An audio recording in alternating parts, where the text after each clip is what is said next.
அப்பா வாங்கிட்டு வந்துட்டியா? கல்லும் பொண்ணும் ஒன்னா இருந்தா மனுஷனோட 9 வாசலும் சொர்க்க வாசலா மாறிடும். இப்பதான் தெரியுது கல்லும் பொண்ணுமா கும்மாளம் போட்டுட்டு இருக்காங்க. திருத்தவே முடியாத அளவுக்கு கெட்டு போயிட்டாங்க.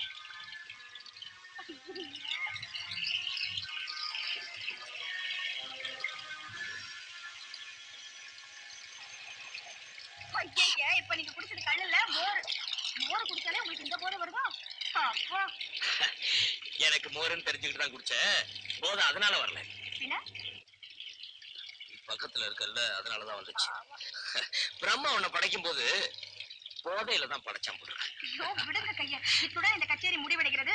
மீண்டும் நாளை தொடர்ந்து வருகிறேன். மீனா மீனா மீனா மீனா மீனா மீனா மீனா மீனா ஏய் ஏய்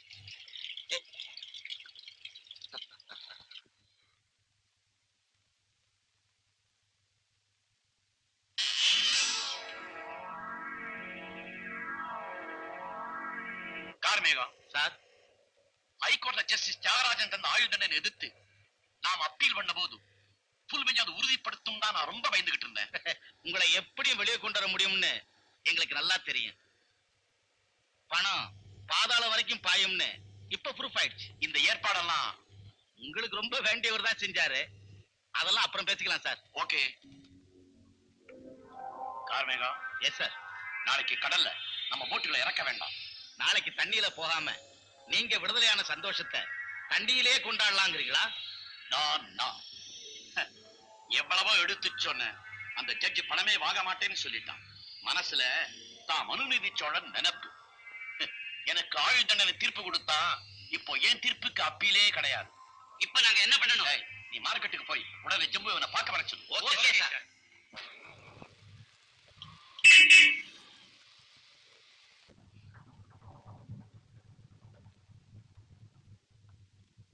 நீங்களாம் யாரு? ஜட்ஜையா, மரியாதையா கீழே இறங்குறீங்களா? என்ன விஷயம்? உங்க அம்மா கல்யாண விஷயமா பேசணும். ஸ்டாப்.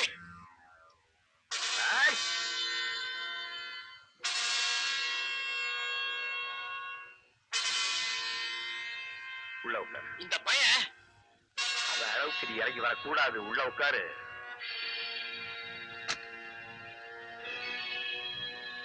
நாய ஓ பொழப்ப பத்தியே உனக்கு தெரியாது. நீ போய் அவரை கேட்கறியா? நசீர் பாப்பா, இதுல தலையிடாதீங்க. இது மார்க்கெட் இல்ல. இங்க யாரும் உங்களுக்கு துணை தர மாட்டாங்க. எனக்கு எந்த பயனுடைய துணையும் தேவையில்லை.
என் கைய கட்டி போட்டியப்பா.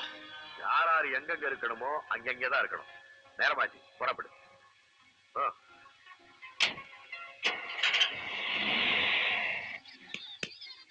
பாத்தியாயா, நான் இப்ப எவ்வளவு ஸ்டெடியா இருக்கேன். ஆடவே இல்ல.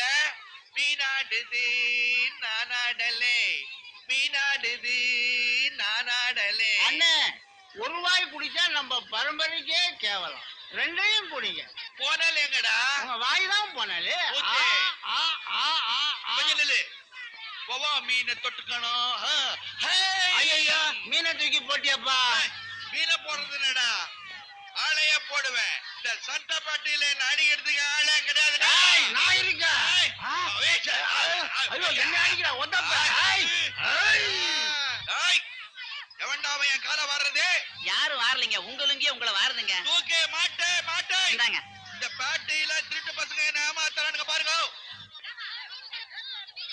டேய் வேலு 1984 ரூபாய் 60 பைசா இன்னைக்கு கலெக்ஷன். வளராம ஸ்டடியா சொல்றேனா? இவ்வளவு போதையிலையும் கரெக்டா சொல்றேன். போதை எப்படி திடீர்னு இறங்கி போச்சு? அது ஒண்ணு இல்ல, ஐயா குரலை கேட்ட உடனே உச்சந்தலையில இருந்த போதை உள்ளங்காலுக்கு வந்துருச்சு. அவ்வளவுதான் கணக்கே. பண்ணி கழுத ஆடாம கொள்ளாம வீட்டுல போய் படு. சீ, அவர் ஆடாதுன்னு சொல்றாரு, நீ புடிச்சு நானா வச்சு ஆண்டிய. இப்படிதான் வீண் பண்ணி வருதுன்னு வீடு ஒரு ஐயோ பையன் சங்கர், இனிமே காசு இந்த பையன்கிட்ட கொடுக்காரு, மீனா கிட்ட கொடு. நாம கொடுக்கிற சம்பளம் கால் வைத்து கஞ்சிக்காகட்டும், கள்ளு கடைக்கு போக வேண்டாம்.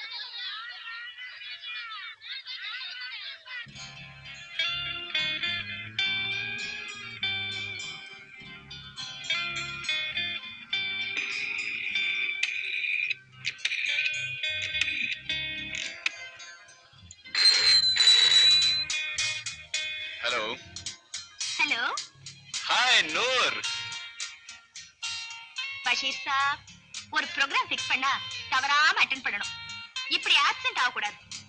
இது கூட தெரியாம நீங்கெல்லாம் எப்படிதான் எம்பிபிஎஸ் பாஸ் பண்ணீங்களோ? ஆமா, என்ன நீங்க மறந்துட்டீங்களா? மறக்கிறதாவது நான் ஸ்டெத்தஸ்கோப் கையில எடுத்தா உன் கழுத்துல ஜொலிக்க போற நிக்காமல் தான் என் நினைவுக்கு வருது. சுபமான மங்கமான இசையை போல என் காதல வலிக்குது.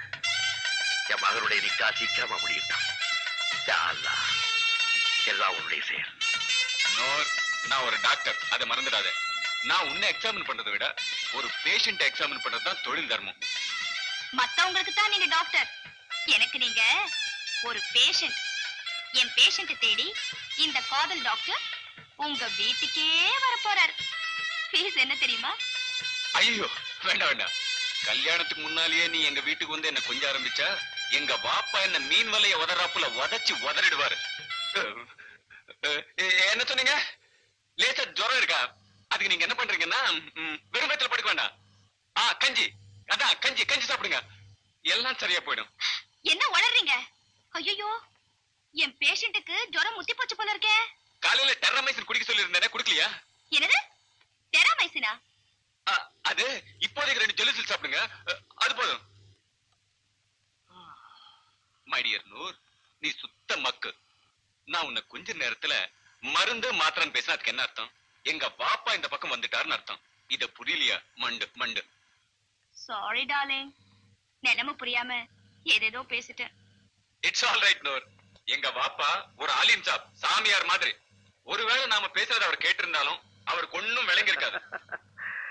எனக்கா விளங்காது? உன் வயசை தாண்டிதான் நானும் வந்திருக்கிறேன். சந்தோஷம். நசீர், நீ முக்கியமான சமாச்சாரம் சொன்ன உடனே நான் பயந்தே போயிட்டேன்பா. இது ரொம்ப பழைய நியூஸ்.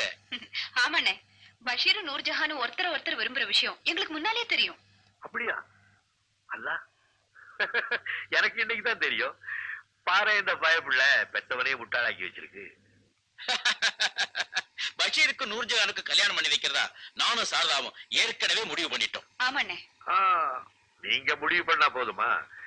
என்ன இருந்தாலும் பஷீர் ஒரு சாதாரண மீன் வியாபாரி மகன் தானே. அவன் பெரிய போலீஸ் ஆபீசர். தன்னுடைய மகளை கொடுக்க சம்மதிப்பானா? அட, அவன் போலீஸ் ஆபீசரா இருந்தா என்ன? உன் பையன் பெரிய டாக்டர்ப்பா. இதோ பார், உனக்கு சந்தேகம் இருந்தா சொல்லு, நேரா ஃபரூக் வீட்டுக்கு போவோம், முடிவு பண்ணிடுவோம்.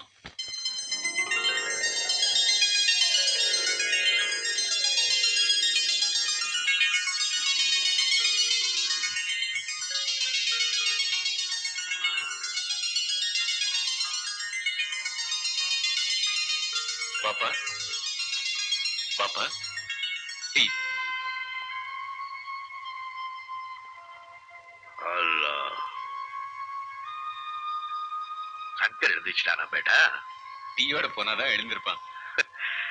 அவ்வளவு பெரிய வீட்டு பிள்ளைக்கு அதை தவிர நாம வேற என்ன செய்ய முடியும்? கொண்டு போய் கொடு.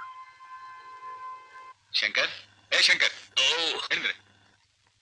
Get up. Good morning. Very good morning. இந்த டீ எனக்கு வேண்டாம். அந்த வீட்டுல டீ போட்டு இந்த வீட்டுல கொண்டுட்டு வந்து கொடுக்கற அளவுக்கு நான் ஒன்னும் பெரிய மனுஷன் இல்ல. அதுக்குதான் வாப்பாவே அந்த வீட்டுக்கே வந்துருங்கன்னு கூப்பிட்டுட்டே இருக்கேன், வரமாட்டேங்கிறாங்களே. பஷீர், உங்க உமாவை நிக்கா பண்ணோன்னு முதல்ல இந்த குடிசை தான்ப்பா கூட்டிட்டு வந்தேன். நான் மக்கத்துக்கு போற வரைக்கும் அவ என் கூடவே இருப்பேன்னு சொல்லுவா. ஆனா அவ போனாலும் அவ நினைவுகள் இங்கதான்ப்பா இருக்கு. அதனாலதான் அந்த புது வீட்டை உனக்கு விட்டுட்டு உங்க உமா வாழ்ந்த இந்த இடத்திலேயே நான் வாழ்ந்துகிட்டு இருக்கேன். ஐயா, நீங்க இருக்கிற இடத்துல தான் நானும் இருப்பேன். பெரிய கட்டடத்துல நல்ல மனுஷங்க இருக்கிறதுல. ஏய், அப்போ என்ன நல்ல மனுஷன் இல்லைங்கிற? ஏவாப்பா, எப்பவுமே இவன் கையாலதான் டீ வாங்கி சாப்பிடணுமா? ஏப்பா இப்படி சொல்ற? டீ மட்டும் நல்லாவே போடுவான். அதுக்கு இல்லைங்க பாப்பா, 1000 பட்டம் வாங்கினாலும் அடுப்படி சாம்ராஜ்யத்தை கட்டி ஆள்ற யோகிதை ஒரு ஆம்பளைக்கு கிடையாதுங்கிற. ஓ, அப்படின்னா நம்ம வீட்டுக்கு சீக்கிரமா ஒரு பொம்பளை புள்ள வரணுங்கிற. கரெக்ட். அப்படின்னா நீ கவலைப்படாத, ஒரு பெரிய இடத்து பொண்ணா பார்த்து அவனுக்கு நிக்கா பண்ணி வச்சிருவோம். பாப்பா, அப்படி செஞ்சா வேலைக்கு நமக்கு டீ ஆச்சு, அவனுக்கு பொண்டா டீ ஆச்சு. வாப்பா, எனக்கு நிக்க வேணுங்கிறப்போ நானே சொல்றேன். ஏண்டா இப்ப பண்ணிக்கிட்டா என்ன? ரொம்ப அழகான பொண்ணா, காலேஜ்ல படிச்சவனா? சொத்து வேற போனஸ் மாதிரி. அப்புறம் என்ன? அந்த கரும்பு கடிக்க கசகும். வாப்பா, நான் அமெரிக்கா போய் படிச்சுட்டு வந்த பிறகுதான் நிக்கா பண்ணிக்குவேன். ஏன் பேட்டா, கல்யாணம் பண்ணவன் அமெரிக்காக்குள்ள நுழைய கூடாதுன்னு சட்டம் போட்டிருக்கானா? அப்படி இருந்திருந்தா ஏப்ராம் லிங்கனே பிரம்மச்சாரி அல்ல இருந்திருப்பாரு. பயம் முழுங்கவ பார்த்தா அவன் மனசுக்குள்ள ஏதோ பொண்ணு இருக்கிற மாதிரி தெரியுது. சும்மா இரு. ஏய், டேய், மனசுக்குள்ள ஒரு பொண்ணு பூந்துட்டா உடனே நிக்கா பண்ணிக்கணும். இல்லாட்டி பூவாட்ட பூதவ புயலாட்ட குழப்புவா. பாப்பா, நீங்க மனசுக்குள்ள ஒண்ணு நினைச்சிட்டா அது நிறைவேற்றாம விட மாட்டீங்களே. இந்த நசீர் கை வச்சா வெட்டு 1 துண்டு 2 தான் பேட்டா. நாளைக்கே பாரு, வருஷத்துக்கு ஏற்பாடு பண்றேன். டேய் சங்கர், வாப்பாவை தூண்டு விட்டுட்டு வேடிக்கை பாக்குறியா? பஷீர், உங்க வாப்பா உனக்கு பாத்திருக்க பொண்ணு யாரு தெரியுமா? யாரு? டேய் டேய், சொல்றா. உன் நெஞ்சுக்குள்ள குறக்கூலி இல்லாம குடியிருக்காளே, அதே நூர்ஜஹான் தான். இந்த விஷயம் எல்லாம் வாப்பாக்கு தெரிஞ்சு போச்சா? டேய், நெருப்பையும் காதலையும் மறைக்க முடியுமா? நீ போன்ல கொஞ்சியே குழந்தை பத்திரவ போட்டிருக்க. இவ்வளவு அட்வான்ஸா போனா அவருக்கு தெரியாம இருக்கும். சரி சங்கர், இந்த பரிசம் போடுற விழாவை நீதான் முன்னாடி நின்னு நடத்த வைக்கணும். நடக்காது. ஏன்? உங்க வாப்பா எங்க அப்பா இல்லாம எந்த காரியமும் செய்ய மாட்டாரு. எங்க அப்பா இருக்கிற இடத்துக்கு நான் வர மாட்டேன். நீ வரலன்னா அந்த இடத்துக்கு நானும் போக போறது இல்ல. பஷீர், சங்கர், இது மாத்த முடியாத முடிவு. சரி, வரேன்.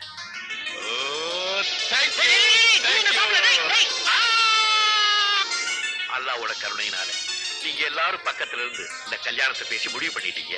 ரொம்ப நன்றி. ஃபரூக், கல்யாணத்தை எப்போ வச்சுக்கலாம்? ஆகஸ்ட் 15 நல்ல நாடு. அப்போ அந்த தேதியே கல்யாணத்தை முடிவு பண்ணுவோம். என்ன சார்? என்னப்பா ஏன் ஒரு மாதிரியா இருக்க? பஷீரோட கல்யாணத்தை பாக்குறதுக்கு அவங்க உம்மா இப்ப இல்லையே. என்னண்ணா நீங்க? உங்க தங்கச்சி நான் இருக்கும்போது எதுக்கு கவலைப்படுறீங்க? சார், உங்களை என்னால புரிஞ்சுக்கவே முடியல. What you mean? ஜனகனிகா கம்பெனில நாம 2 பேருமே பார்ட்னர்ஸ். ஆமா, பார்ட்னர்னா ஒருத்தர் மேல ஒருத்தருக்கு நம்பிக்கை இருக்கணும். உன் பேர்ல எனக்கு நம்பிக்கை இருக்கப்பா. ஆண்டவனை விட உங்க மேல நான் நம்பிக்கை வச்சிருந்தேன். உங்க பேச்சை கேட்டு நம்ம இன்னொரு பார்ட்னர் பரசுராமனை கொலையும் பண்ணினேன். நான் இல்லைன்னு சொல்லலையே. ஆனா அதுல இருந்து என் செல்வாக்காலதான் நீ விடுதலை ஆனேன்னு நீ மறந்திருக்க மறக்கல. மாட்டேன். ஆனா என் எதிரியோட நீங்க சம்பந்தப்பட நினைக்கிறது எனக்கு செய்யற பெரிய துரோகம். அந்த டாக்டர் பஷீர் தான் என்ன தூக்கு மேடைக்கு இப்ப ட்ரை பண்ணான்னு உங்களுக்கு தெரியும். இப்ப அவனையே நீங்க மருமனாக்க நினைக்கிறீங்க. இதுக்கு பேர் தான் சொல்றது. ஆத்திரத்துல உன்னால ஆழமா சிந்திக்க முடியல. பகையாளி குடிய உறவாடி கெடுக்கிறது தப்பு இல்லைன்னு ஒரு பழமொழி இருக்கு. அந்த நிச்சயார்த்தமே நான் நடத்தின ஒரு நாடகம். வாட்? புரியலையே. சீசரின் மனைவி சந்தேகத்துக்கு அப்பாற்பட்டவளாய் இருக்கணும். அந்த மாதிரி நாம் வச்ச பொறியில அந்த பஷீர் சிக்கும் போது நாமளும் சந்தேகத்துக்கு அப்பாற்பட்டவங்களா இருக்கணும். அதுக்காகத்தான் அந்த ஜட்ஜி சொல்றபடி எல்லாம் கேட்டு நடக்கிறதாக நான் நடிச்சிட்டு இருக்கிறேன். அந்த நிச்சயார்த்தத்தை நடத்தி வச்சேன். இப்ப புரியுதா? ஐ எம் சாரி சார், உங்களை நான் தவறா புரிஞ்சுக்கிட்டேன். ஆமா, பஷீர் ஒழிக்க என்ன திட்டம் வச்சிருக்கீங்க? டாக்டர் பஷீர் பதவி உயர்வுக்காக முயற்சி பண்றான்னு எல்லாருக்கும் தெரியும். ஆமா, அதனால டாக்டர் ஏப்ரஹாம் உயிரோடு இருக்கிற வரைக்கும் டாக்டர் பஷீருக்கு பதவி உயர்வு கிடைக்காது. புரிஞ்சதா? டாக்டர் ஆப்ரஹாம் உயிரோடு இருக்கிற வரைக்கும் புரியுது. உன்னால முடியுமா? என்ன சார்? கார்மேகம்,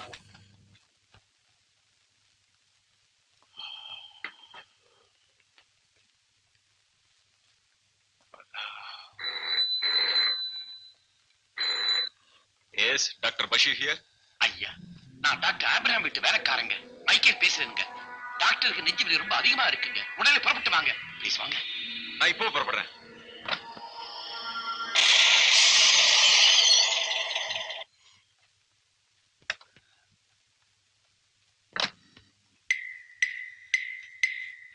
doctor, doctor, Michael, Michael, Michael.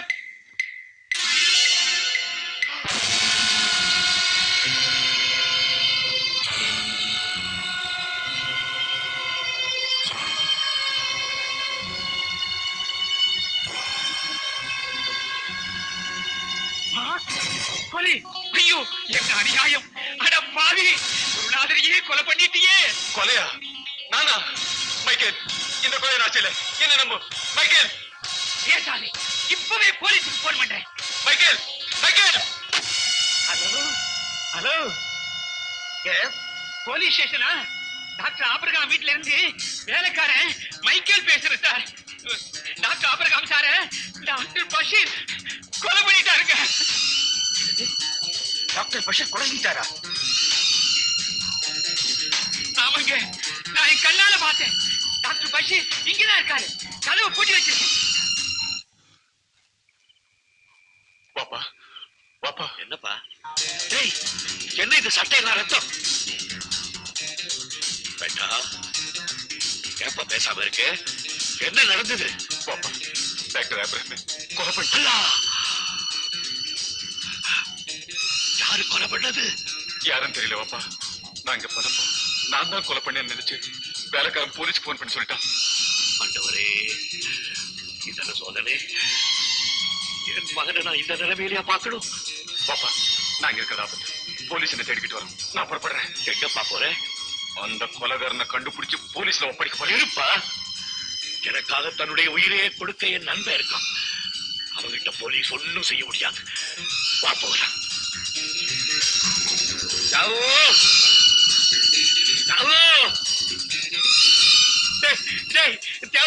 உனக்கு விஷயம் தெரியுமா? யாரோ செஞ்ச கொலைய பஷீர் தான் செஞ்சுட்டான்னு போலீஸ் அவரை தேடிக்கிட்டு இருக்கா.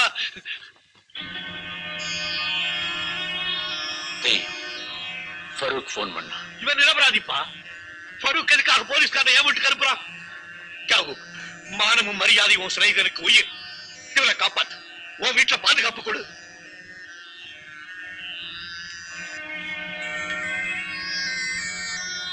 என்னப்பா பேசாம இருக்க? அங்கிள், அங்கிள், டாக்டர் ஆபிரகாம் என்னோட குரு. அவரை நான் தெய்வமா மதிக்கிறேன். அவரை நான் கொலை செஞ்சுட்டேன்னு சொல்றது உங்களையோ பாப்பாவையோ நான் கொலை செஞ்சுட்டேன்னு சொல்ற மாதிரி. இப்படி ஒரு பழியோட என்னால வாழ முடியாது அங்கிள், வாழவே முடியாது. பஷீர், உண்மை எதுன்னு கோர்ட்டு தான் கண்டுபிடிக்கணும். அது வரைக்கும் குற்றம் சாட்டப்பட்டவங்க போலீஸோட கண்காணிப்புல தான் இருக்கணும். ராகு, என்ன சொல்ற?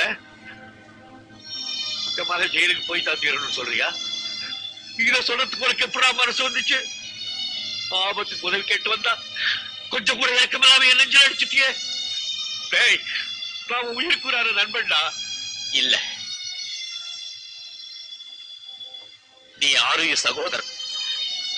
ரசி, உன் சுகதுக்கங்கள்ல எனக்கு சமபங்குண்டுப்பா. ஆனா வந்த மாசங்கள் சட்டத்தை கட்டுப்படுத்த முடியாது. அதை நீ புரிஞ்சுக்கணும். என்னங்க நீங்க இந்த மாதிரி சமயத்துல போய் இலக்கணம் பேசிட்டு நிக்கிறீங்களே? நீங்க ஒரு ஜட்ஜ் இல்ல. நீங்க நினைச்சா எதுவுமே செய்ய முடியாதா? ஜட்ஜுங்கிற முறையில நான் உடனடியா செய்யக்கூடியது போலீஸ கூப்பிட்டு பஷீர் அரெஸ்ட் பண்ண சொல்லணும். அதுதான் சட்டம். சட்டத்தை பத்தி எனக்கு தெரியாதுடா. அதை வச்சு விளையாடுற சாகசத்தை பத்தி எனக்கு தெரியாது. நான் சாதாரண ஆளு. ஆனா சத்தியத்தை பத்தி தெரியும். என் மகன் நிரபராதி. அல்லாம நாளையா சொல்றேன். சத்தியத்தையும் தர்மத்தையும் காப்பாத்துறதுக்காக தான்டா கோர்ட்டும் சட்டமும். இது கூட அவருக்கு தெரியல. அண்ணே, அண்ணே கொஞ்சம் அமைதியா இருங்க அண்ணே. பொய் சாட்சிகளும் கொலைகாரங்களும் ஜெயிச்சுக்கிட்டு இருக்கிற இடம் தானே உங்க கோர்ட். எத்தனையோ கொலைகாரங்களை விடுதலை செஞ்சிருக்கிற நீங்க நம்ம புள்ள பஷீர் நிரபராதி நிரூபிக்கிறதுக்கு சாட்சியமா தேடுறீங்க. சாரதா, அதுக்கு இந்த உலகத்துல ரெண்டே சாட்சிகள் தாங்க இருக்கு, சூரியனும் சந்திரனும். அவங்களை கொண்டு வந்து சாட்சி கொண்டு நிறுத்த முடியுமா உங்களால? சாரதா, உணர்ச்சி வசப்படுறதுனால பிரச்சனைகளுக்கு முடிவு வந்துடாது. தியாகு, கடைசியா கேட்கிறேன், என் மகனை காப்பாற்ற முடியுமா முடியாதா? விசாரணை இல்லாம இப்ப என்னால எதுவுமே சொல்ல முடியாது. தியாகு, உனக்கு ஞாபகம் இருக்கா பஷீரோட உமா செத்தப்போ உன் மகனுக்காக நீ உயிரோட வாழ்ந்துதான் தீரணும்னு நீ என்கிட்ட சொல்லல. இப்ப என் மகனுக்காக நான் உயிரே கொடுக்க தயாராயிட்டா. வேணா பேட்டா, நல்லா இருக்காரு.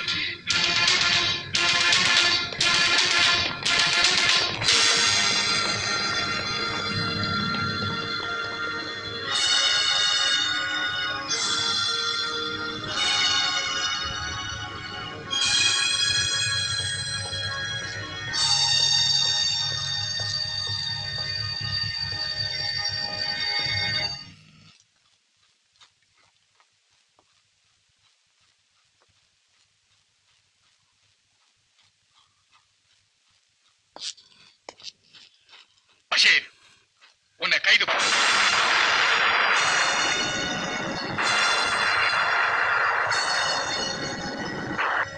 இன்ஸ்பெக்டர். சார், கைக்கு தங்க காப்பு போட்டு வீட்டுக்கு கூட்டிட்டு போக வேண்டிய மாப்பிளைய இரும்பு காப்பு போட்டு ஜெயிலுக்கு கூட்டிட்டு போறீங்களா? உண்மையான குற்றவாளியை உங்களால கண்டுபிடிக்க முடியல. போராய்க்கு பதிலா ஆட்டுக்குட்டியை கூட்டிட்டு போறீங்களே. பாப்பா, கவலைப்படாதீங்க. சத்தியம் ஒரு நாளும் தோல்வி அடையாது.